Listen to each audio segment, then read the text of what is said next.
Hey everyone, I'm Julie Van Rosendaal from Dinner with Julie, and today I'll be your guest instructor at the Redpath Baking School's summer session.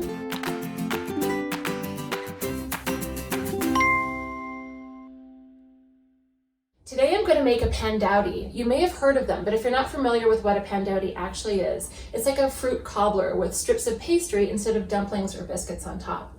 Pandowdies are usually made with apples, but since it's summertime, we're going to use rhubarb and stone fruit. Peaches, nectarines, plums, cherries, which will make it sweet, tart, and juicy, and the perfect vehicle for ice cream or whipped cream. So let's get started. I've got a few stalks of rhubarb from my garden. They're kind of spindly, but that's okay. I'm just going to chop them up. Fresh or frozen fruit is perfectly fine. I've got a few plums, nice juicy ones. Pandowdy makes great use of any fruit that's getting kind of squishy, that's maybe a bit overripe or soft. So I chopped the plums, I chopped the rhubarb, I've got some pitted cherries from the freezer, and I'm going to sweeten them with some Redpath golden yellow sugar. Now, this kind of stone fruit, rhubarb, any summer fruit, even in the fall, apples and pears, love all kinds of brown sugar. So you could use Redpath's Demerara sugar, which is a little bit darker, it's a little bit more caramelly, or the golden yellow sugar, which is sort of my go-to for all kinds of baking. Pies, cobblers, crisps, pandowdies, chocolate chip cookies, even biscuits. It really gives it a great flavor. So I've got half a cup of the golden yellow sugar and a tablespoon or two of cornstarch. You want to go a little bit heavier on the cornstarch if you're doing berries, plums, a lot of juicy fruit.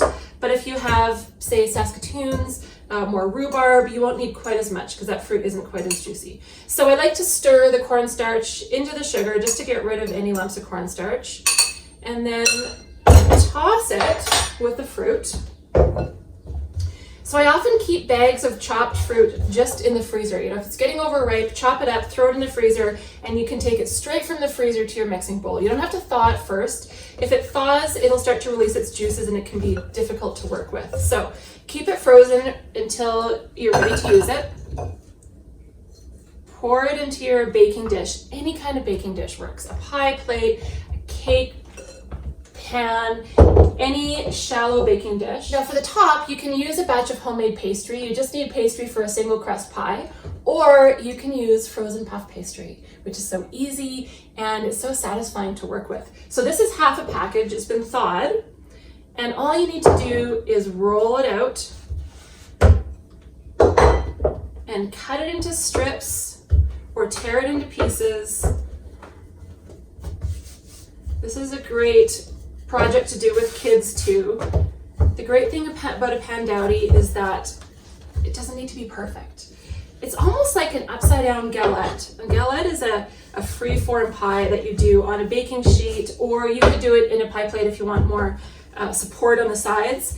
So for a galette, you do the exact same thing. Toss your fruit with sugar and a little bit of cornstarch or flour, and roll out your pastry just like this, put the fruit on top and fold around the edges, and then you have a galette. But we're gonna kind of do it upside down. So don't worry about the shape of your pastry. Roll it about 1/8 of an inch thick. And then we're gonna just cut it into strips. I haven't made a pandowdy in years. This is my first one for a while. You can be kind of haphazard with your strips. These are kind of triangles. And lay them over top.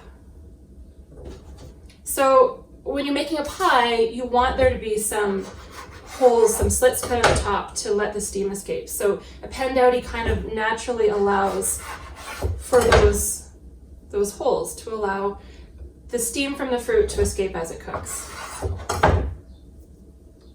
Huh? Can you see? But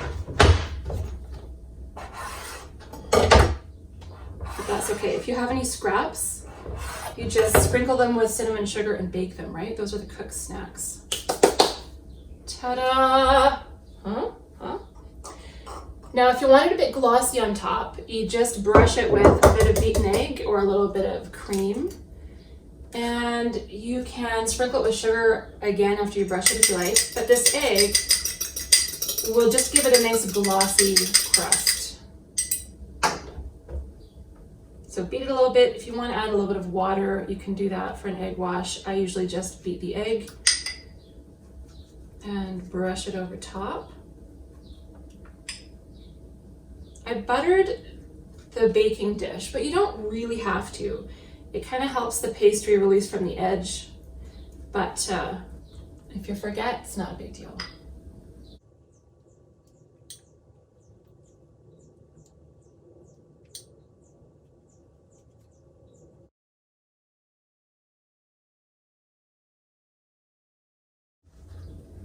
So this is going to go into a 350-degree oven for about 40-45 minutes, depending on the thickness of your baking dish, until the fruit is bubbly and the pastry is golden. So here you go, a rhubarb, plum, and cherry pandowdy with golden yellow sugar and puff pastry on top. Really simple to make, and you could make it using any kind of fruit that's in season. So if you're like me and you like to bake all summer long, Redpath has a great database of recipes on their website, tons of tips and tricks, and the Redpath Baking School summer session has a lot of really great guest instructors sharing their favorite recipes all summer long. They've kept me inspired, and I hope this inspires you to get baking too. And eating.